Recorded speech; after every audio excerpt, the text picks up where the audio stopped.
So guess what? Gentry had Liam. Look at this, look how skinny I look. Skinny. I don't have that bun in the oven no more. I don't look big. Hi, I'm Jentry Kelly, owner of Jentry Kelly Cosmetics.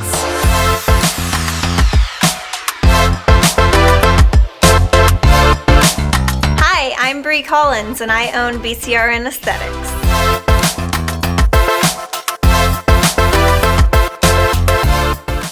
I was at the office that day and I get a text from her and she's like, I'm at the doctor's office. Pretty sure they're gonna make me go and have the baby tonight. And I was like, tonight? Hello? Guess what? What? Looks like I'm having the baby today, a week early. Tonight? Yep.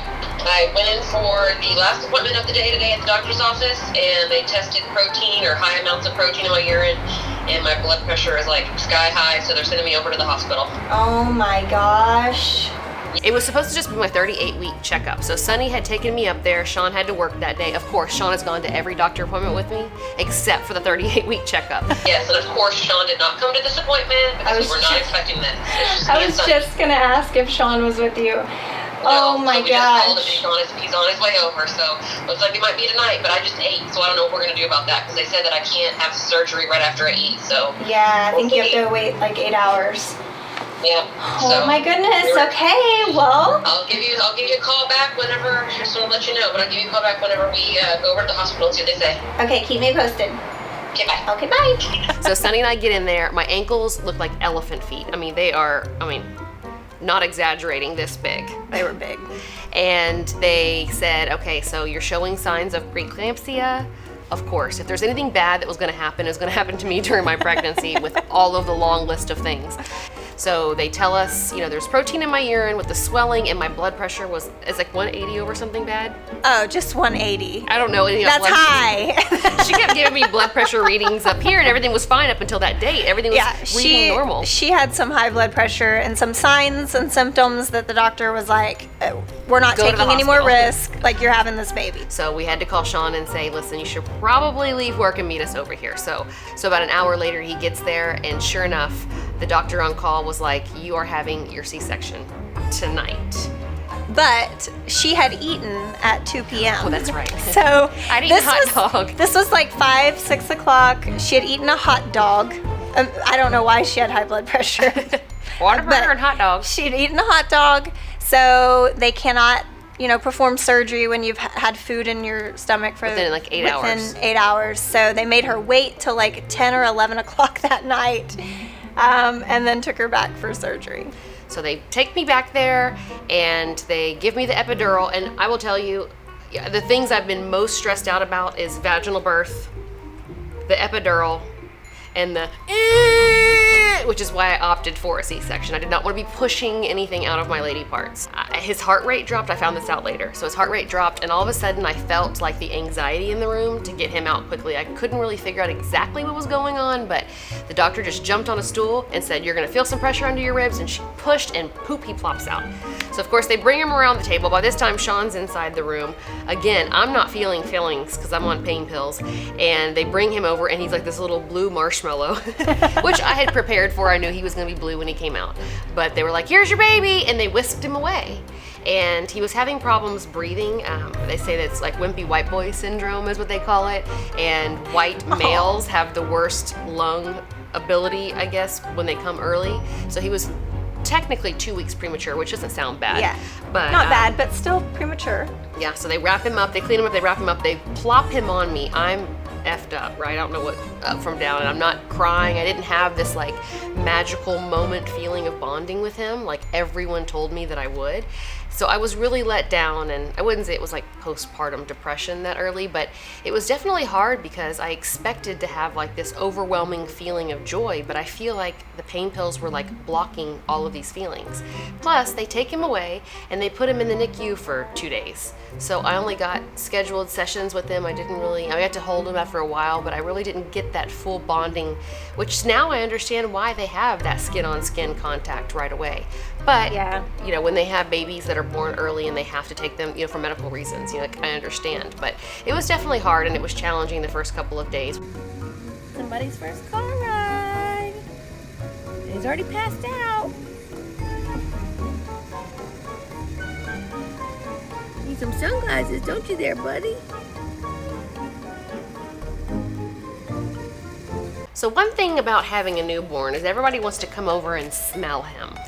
So I have been getting crazy amounts of people reaching out to me saying, I want to come see the baby, I want to hold Liam. Even strangers. Even strangers, but I don't want, he's so little, he's only 3 weeks old now, and I don't want everybody like around him and touching him and getting cooties on him. So, Yeah. you know, I just protective first time mom. No, you should be. I agree. I want to wait till he gets a shot. So I agree. I hadn't brought him up to the office yet. So I'm only letting people who are really close to me come see him. They have to wash their hands first. Yeah.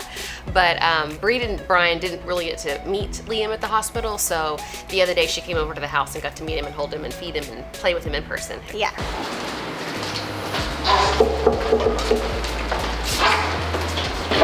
She knew it was y'all. She being all crazy. Hey, what's up, Will? And here he is, little Prince. First time we're getting to see him. He's grown so much since the hospital. Gosh, Bryan hasn't even seen him yet. Yeah, because he was in the NICU when y'all came, right? Yeah. Yeah, he was still in the NICU. Yeah, oh my goodness. Uncle Bryan got to hold the baby. He was so funny because he held him for like, I don't know, maybe 10 minutes. And he was like, I'm sweating. My arm hurts. Lord. It's so hot in I was here. like, give me that baby. But he's got to get some practice. This little boy. So he's got child acne, you notice that? Yeah, that's normal. It's not child acne. It's probably just heat rash, honestly. Just, you know, they get hot and then they get cold and they're just trying to regulate. Do you see his nose is changing a little bit too? So I go to her house. He's probably 5 days, a week old, we're gonna say. And she says to me, he's never done this before.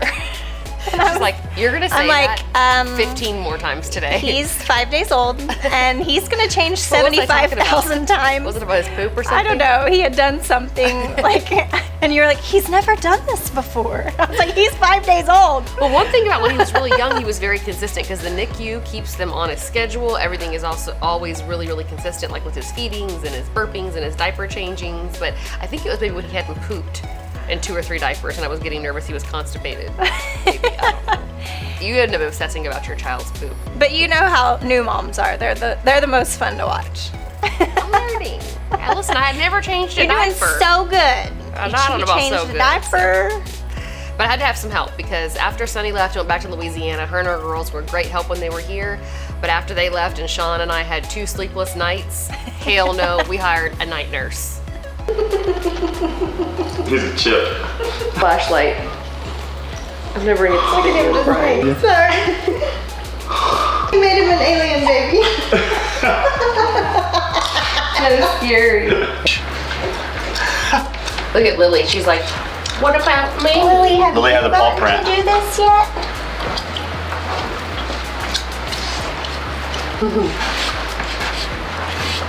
Or he's read the message to me. That's so cute. This is really I know cute. people. My brother tagged it. All right, we go. All right. Oh, that's cool. Who did that? That was here, actually. What? Yeah. So these 2 things. It was when they first bought it. It was like written all over. So somebody drew that, y'all just left it? Yep. So while you boys are here today, putting y'all to work, I figured. Sean can't carry this table up here, so we need y'all to help him carry that table. So Don't think I wasn't gonna let you come over here and not like do manual labor. Seriously.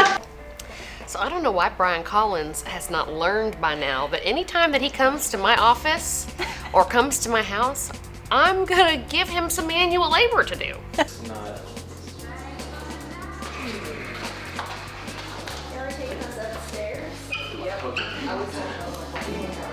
There's always something here at the office that needs to be brought up or downstairs. He that's doesn't too even heavy. come in the office anymore. He hides He from me. knows because I mean, he He's had our to he's our carry my houseboy. chair from one room to the other. He's our houseboy. But hey, listen, I get him a free desk downstairs. You don't have to pay rent. So that's his exchange for rent.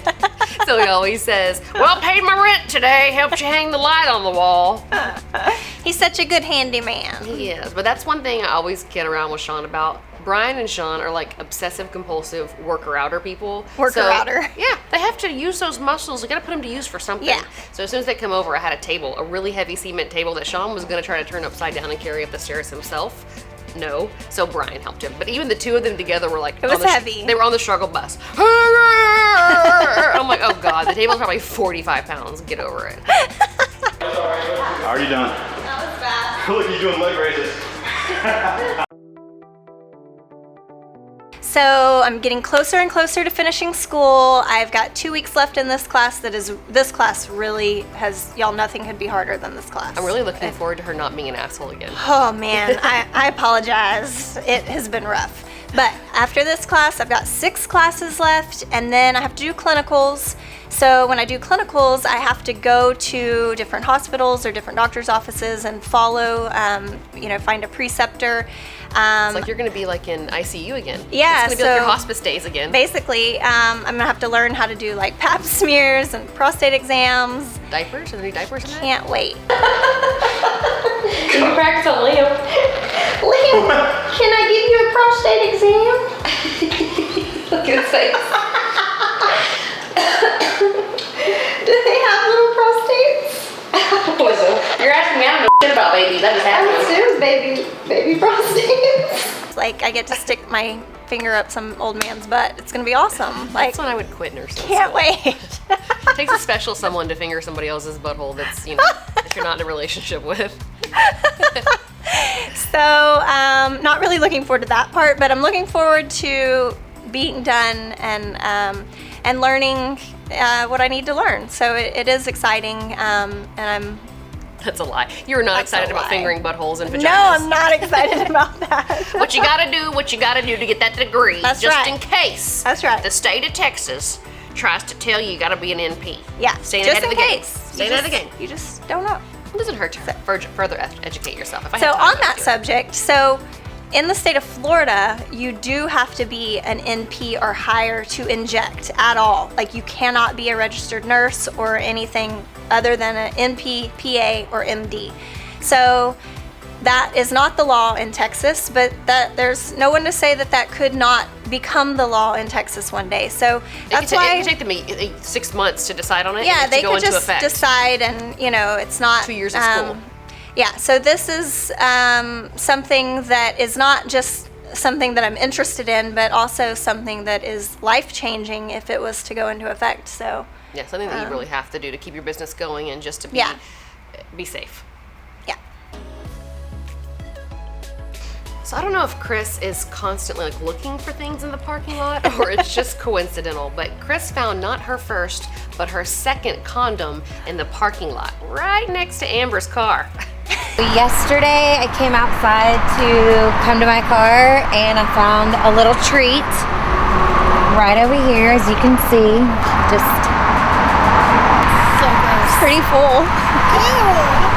So she sends me a picture of a condom on the ground and I'm like, oh my God, I'm gonna rewind the video camera and find out who left it there, but I need you to take a picture from further away so I can see where it's at, right? It's crazy how excited we get now Yes. when we find things in our parking lot. Yeah. So the condom is coincidentally right outside of Amber's SUV, like right outside the passenger door.